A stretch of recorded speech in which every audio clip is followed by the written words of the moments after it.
105. Son las 7, un minuto. Buenos días, dominicanos, dominicanas, ciudadanos, ciudadanas del mundo. Julio Martínez Pozo. Los comentarios de los temas más importantes en el programa de mayor influencia de la radio y la televisión nacional.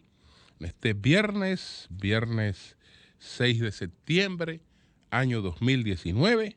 Buenos días a todo el equipo de Sol, la audiencia de Telefuturo, Canal 23. Buenos días a toda la audiencia de Sol. Buenos días a todos y a todas. Entonces, señores, entre nuestros comentarios en el día de hoy, en primer lugar, pues quiero desearle todo el éxito a Jochi Santos en lo que va a ser su nueva etapa en la televisión. Anunció ya de manera formal su nuevo espacio que se llama Es Temprano Todavía con Jochi Santos. Y este espacio va a ser los martes de 9 a 10 de la noche por Color Visión. Yo creo que este es un paso importante y es un paso que marca en lo que es el trabajo en televisión de Jochi Santos ya una etapa de transición, y para la televisión es muy buena noticia su permanencia en la pantalla, y ya con otro concepto, porque bueno, señores, los tiempos cambian, la propia gente también evoluciona, y en la televisión todos estos cambios que nosotros estamos viendo, aunque partan de circunstancias y de desenlaces diferentes, todos van al fondo de una misma explicación, que es la situación muy difícil por la que atraviesa una industria de muy altos costos en un momento en el que hay un mercado publicitario limitado y en el que además hay otras formas de la gente pues recibir las informaciones y hasta de la gente recrearse y divertirse. Y entonces todas estas cosas plantean desafíos para el medio. No es que el medio está en peligro, no es que el medio va a desaparecer, porque lo propio se ha pronosticado muchísimas veces. La primera que se iba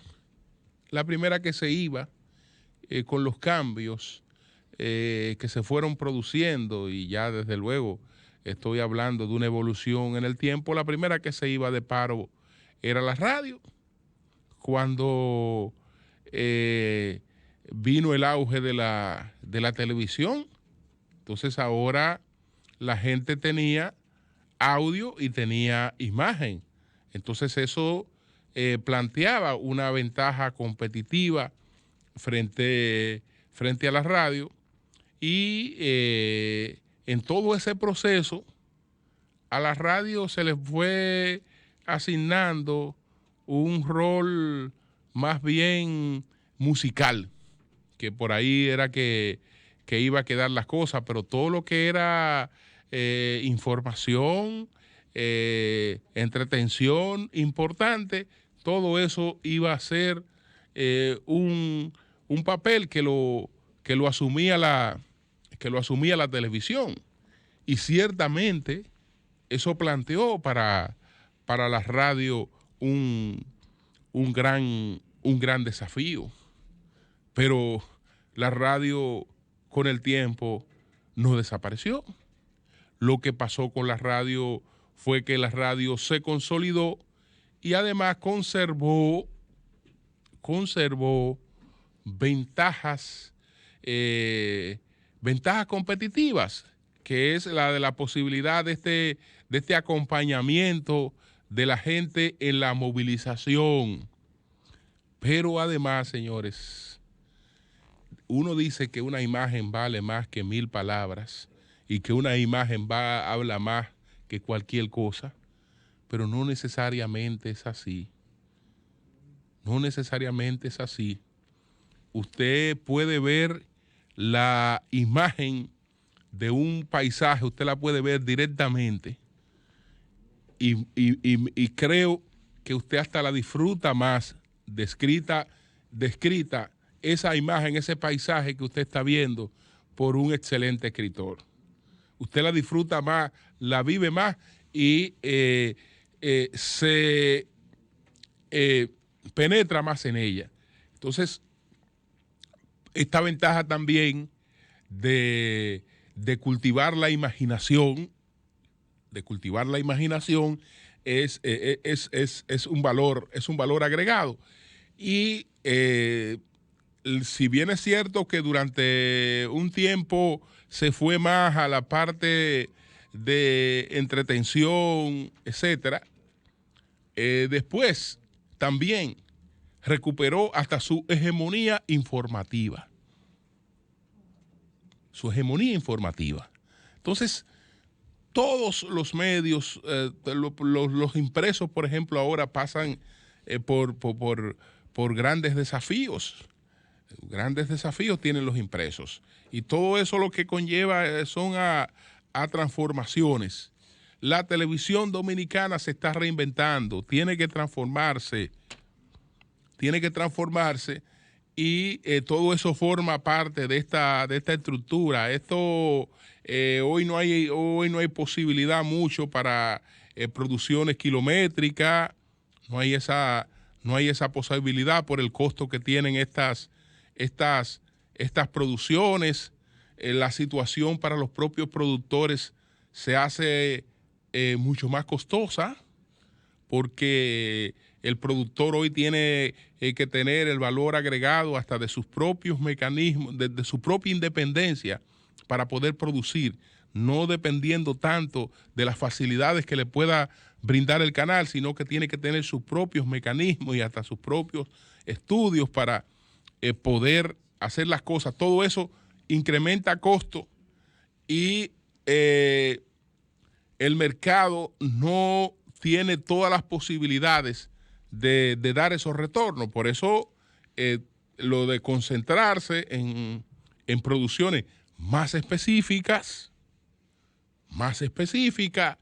pero con las posibilidades de trascender, de impactar dentro de una nueva estrategia que, por ejemplo, está desarrollando ese canal donde él va, que es Colorvisión, de tratar de tener producciones distintas durante la semana, es decir, opciones distintas para atraer a los públicos. Entonces, éxito al profesor Jochi Santos, que eso le ha acompañado a él toda la vida, porque es un hombre de trabajo, y yo creo que él va hacia una transición importante en cuanto a su contenido y en cuanto a garantizar ya una permanencia muchísimo más larga en la televisión.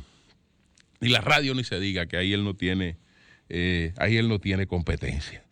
Entonces, señores, miren, ayer no pude hablar de la situación del Reino Unido. No le estoy corriendo a otros temas que desde luego que lo vamos a tratar, pero no pude hablar de la situación esta que se está dando en el Reino Unido, con lo que es que ahora no se sabe lo que se va a hacer con el Brexit. Ahora no se sabe lo que se va a hacer con el Brexit, que se aprobó en el XVI. Porque el debate desde hace tiempo es que el Reino Unido, todas las personas más o menos sensatas saben que no puede haber una salida pura y simple, que la salida tiene que ser negociada con la Unión Europea. Pero esa negociación tampoco es un camino muy fácil. Entonces, el actual primer ministro, que es partidario de la salida pura y simple de lo que llaman el Brexit duro, pues ya quiere que las cosas se resuelvan y intentó forzarla. El 31 de octubre debe producirse la salida del Reino Unido del Brexit. Entonces, para que en el Congreso no hubiera tiempo de buscar soluciones para tratar de postergar esa posibilidad, él hizo también una maniobra que llevaría al cierre del Congreso a partir del 10 de septiembre hasta el mes de octubre. Pero resulta que el Congreso se le adelantó. El Congreso se adelantó en la llamada Cámara de los Comunes y aprobó una ley con 327 votos frente a 299 que posterga la salida hasta el 31 de enero si antes de esa fecha no se ha producido una negociación para la salida. Entonces, esto ya es prácticamente ley porque lo aprobó la Cámara de los Comunes. Desde luego, falta que la otra Cámara, que es la Cámara de los Lores, lo apruebe. Pero en la Cámara de los Lores siempre hay más sensatez, hay más frialdad para las cosas y todo el mundo sabe que esa salida es una salida muy traumática para Inglaterra. La diferencia entre una cámara y otra es que a la Cámara de los Comunes se llega por el voto popular. Yo soy una persona querida, popular, que ha hecho carrera política, yo me postulo y entonces yo llego a esa monarquía parlamentaria, pues a la Cámara de los Comunes.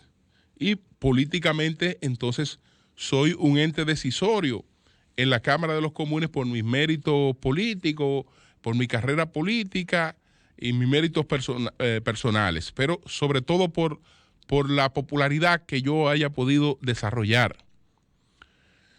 A la Cámara de los Lores, que antes había un concepto muy clasista porque era una cuestión hereditaria, podía decirse que era una cuestión para sangre azul, hoy no es así, sino que a esa Cámara no se llega por el voto popular, sino se llega por la acumulación de méritos. Usted es un científico que ha hecho aportes importantes, pertenece a la Cámara de los Lores. Hay un mecanismo que se propone a través del primer ministro, pero si usted en términos de aporte a la sociedad tiene la hoja de vida para eso, usted va a la Cámara de los Lores. Es decir, ya no es porque usted tenga un origen monárquico, no. Sí, todavía hay cierta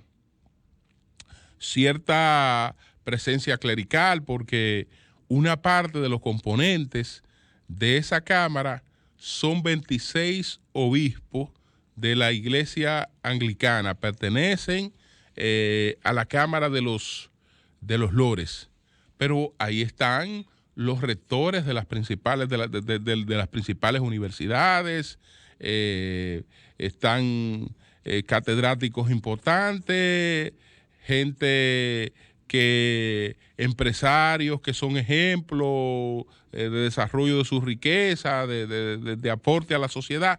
Todo forma parte de lo que es la Cámara de los Lores, que no se va por el voto popular.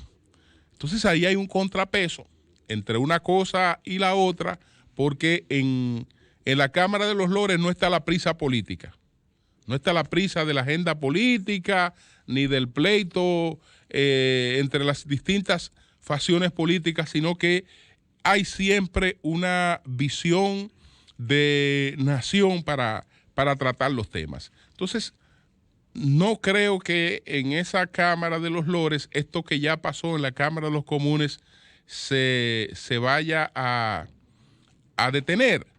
Y, por lo tanto, por ahora habrá una postergación de la salida del Reino Unido de la Unión Europea. Se habla de muchos temas que no se han resuelto, etcétera. Lo fundamental, el dolor de cabeza fundamental de esa salida lo representa Irlanda, que habría que crear una frontera que nunca ha existido, porque está la República de Irlanda, pertenece a la Unión Europea. Ahora no hay ninguna diferencia porque el Reino Unido pertenece a la Unión Europea. Así no hay ninguna diferencia entre la República de Irlanda e Irlanda del Norte, que no tienen frontera. Pero cuando Irlanda del Norte y la República de Irlanda estén divididas por una frontera, porque una va a pertenecer a la Unión Europea y otra no, ahí la cosa se complica de una manera increíble. Y esto también puede despertar todo el movimiento que ha habido históricamente en Escocia por salirse del Reino Unido, independizarse y afiliarse entonces a la Unión Europea. Entonces, por ahí es que están las complejidades de este asunto, además de que todo esto saca al Reino Unido del mercado común, no solo de la Unión Europea, del mercado común europeo. A partir de ahí, todos los productos del Reino Unido para ser exportados a la Unión Europea tienen sobrecosto. Eso, en términos económicos, tiene un gran impacto. Miren, pasándonos aquí, hoy se va a conocer medida de coerción a un grupo de personas relacionadas con César Emilio Peralta. En resumen, sobre el caso César Emilio Peralta, recordemos que se desarrolló sobre él el mayor operativo que se haya desarrollado en toda la historia del país para perseguir a una supuesta banda de narcotráfico, o para perseguir lavado de activos, o para perseguir corrupción. Estamos hablando de que 700 personas, 50 fiscales, pues salieron a realizar más de 40 allanamientos para atrapar a esta supuesta banda y sus integrantes.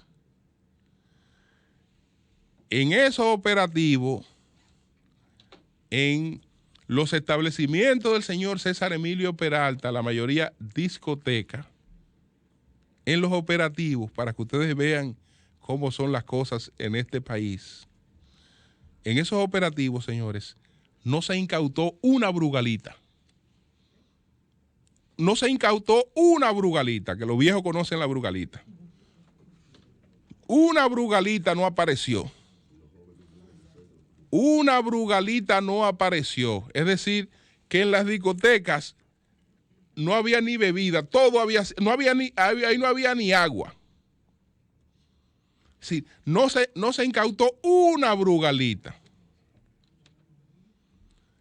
Que hay que si yo cuánto, el hombre tiene qué sé yo, 50 carros de lujo, yo no sé cuántos carros de lujo tiene, etcétera. Los carros no aparecen.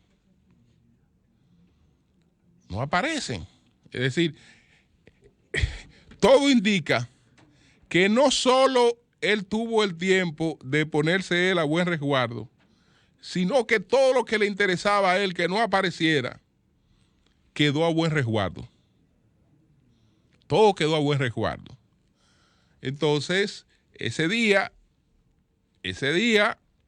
la única persona que estaba en su casa quitada de bulla, porque nada debe, nada teme, no conocían, ni idea tenía de que se estaba produciendo un operativo, ni nada de eso, cuando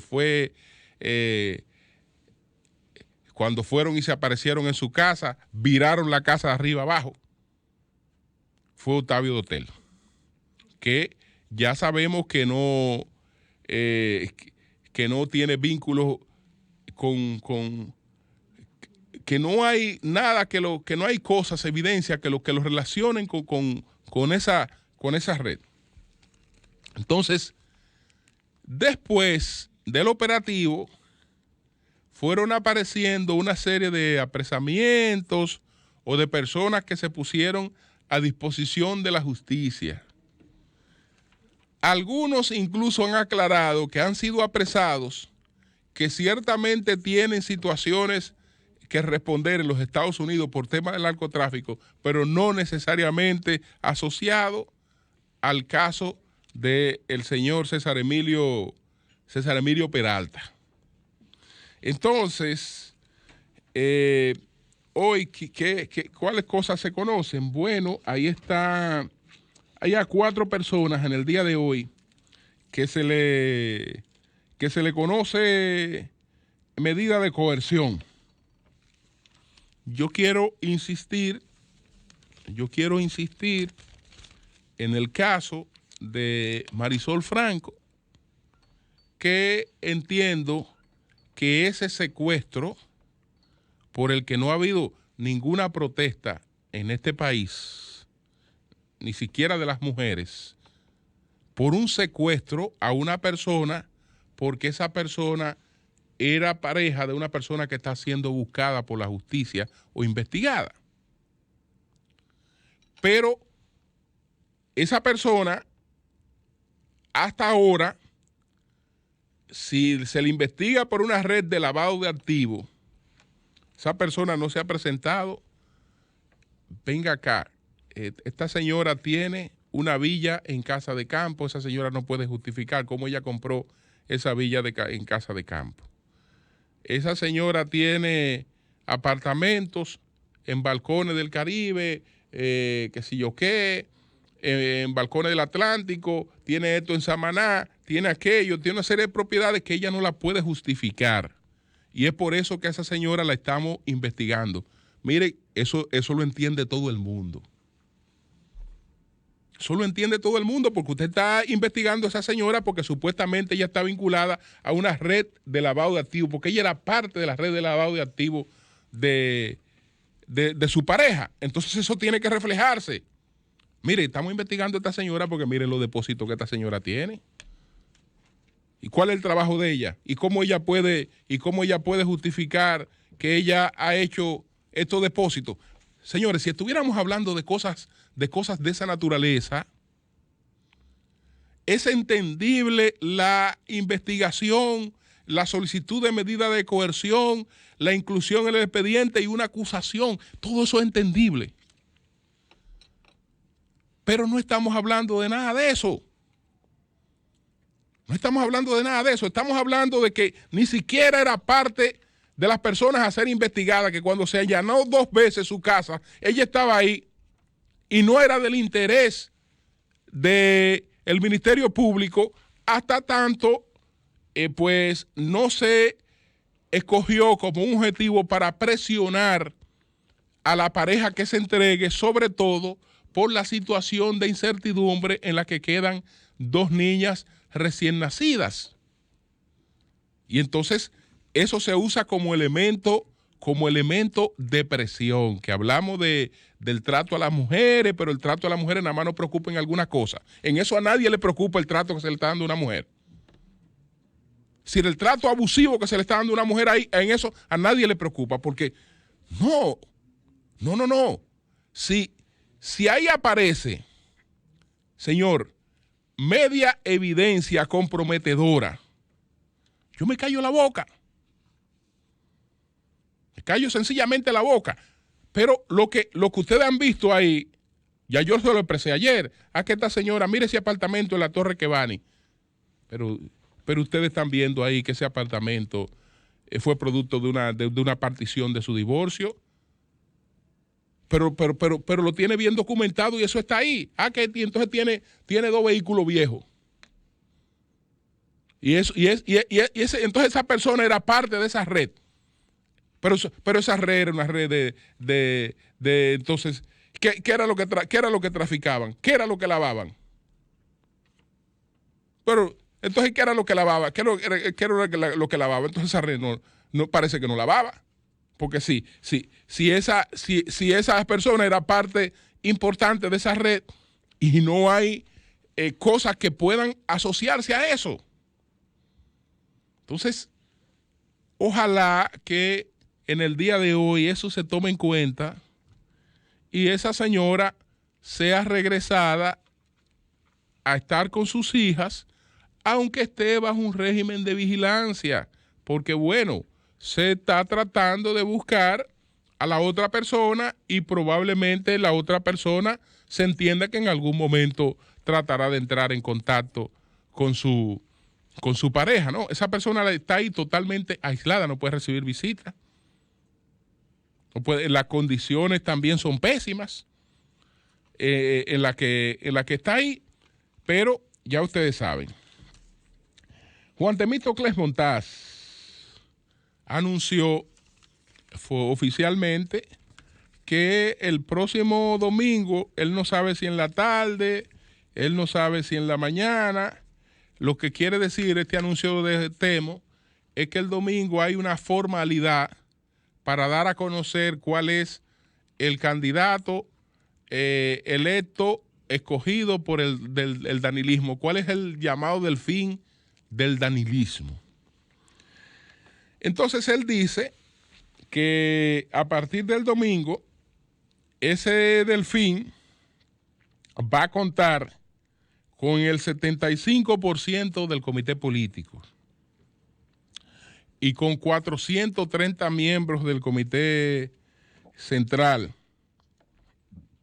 que ese delfín va a contar con 72 diputados, que ese delfín va a contar con la mayoría de los senadores y la mayoría de los alcaldes.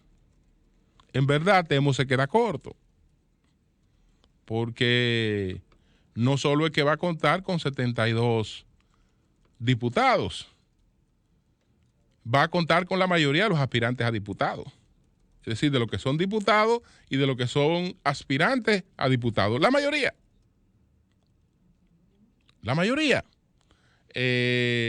Va a contar no solo con la mayoría de los alcaldes, va a contar con la mayoría de los que son aspirantes a alcalde. Con la mayoría de los que son aspirantes a alcalde también, que todos arrean votos. Y bueno, hay algo que él no alude, pero que uno sabe que es un factor que hay que agregarle un porcentaje importante en los procesos electorales, que es al gobierno y a la fuerza del gobierno. Él no alude a eso, él se queda solamente en la parte política, hablando de cuál será el respaldo que se colocará detrás del delfín que escoja el danilismo. Ya yo he expresado que no tengo ninguna duda de que se va a producir una compactación. Va a producir una compactación porque en un sector del Partido de la Liberación Dominicana, no solo en el danilismo, sino en gente que sin ser danilista, porque no puede decirse que la denominada OTAN sea danilista, La denominada OTAN ha jugado roles muy de poder, pero hoy es enteramente, hoy es en gran medida danilista.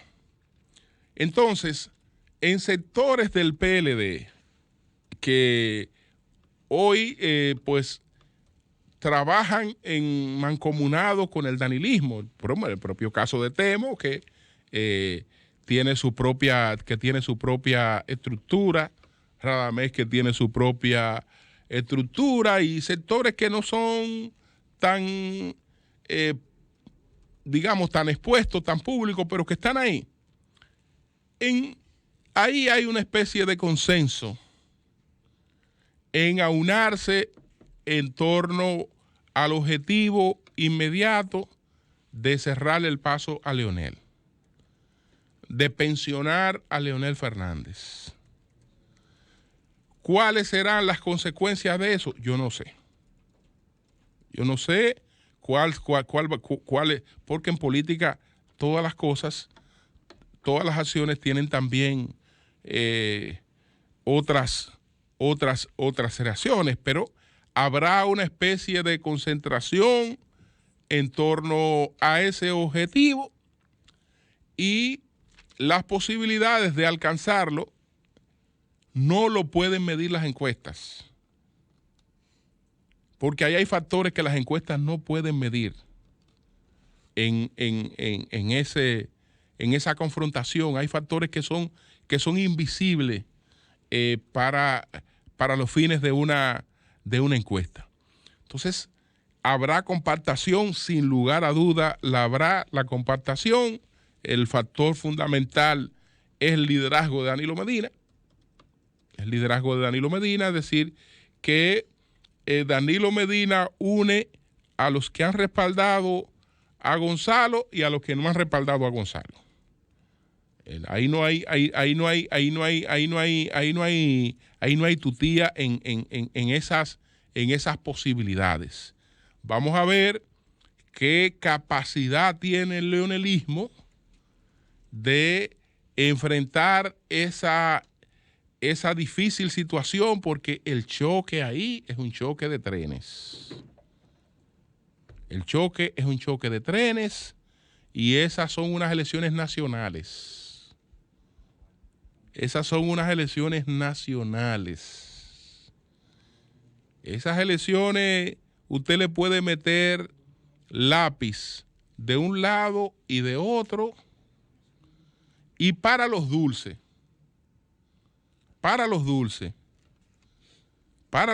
del día D, estamos hablando de que esas son unas elecciones de parte y parte, y estoy hablando para los dulces, no quiero hablar de gastos extra de 1.000 millones de pesos. Entonces, vamos a ver qué ocurre ahí, porque eso va a ser también un factor muy determinante. Recursos y capacidad de movilización el día que se conduzcan las personas a la votación. Además de eso, desde luego, usted puede tener recursos, pero también necesita estructura. Necesita motorizadores de votos. Motorizadores de votos. Y en este proceso donde hay una gran cantidad de candidatos, el que tenga más candidatos compitiendo también tiene mayor capacidad de movilización de votos, porque esos candidatos no se quedan con logística. El que se la está jugando en un proceso no se queda con la logística. El que no tiene su propia vida en juego en el proceso, pues puede rejugar con algunas cosas. Por eso los candidatos van a ser en gran medida los grandes movilizadores de este proceso. Cambio y fuera.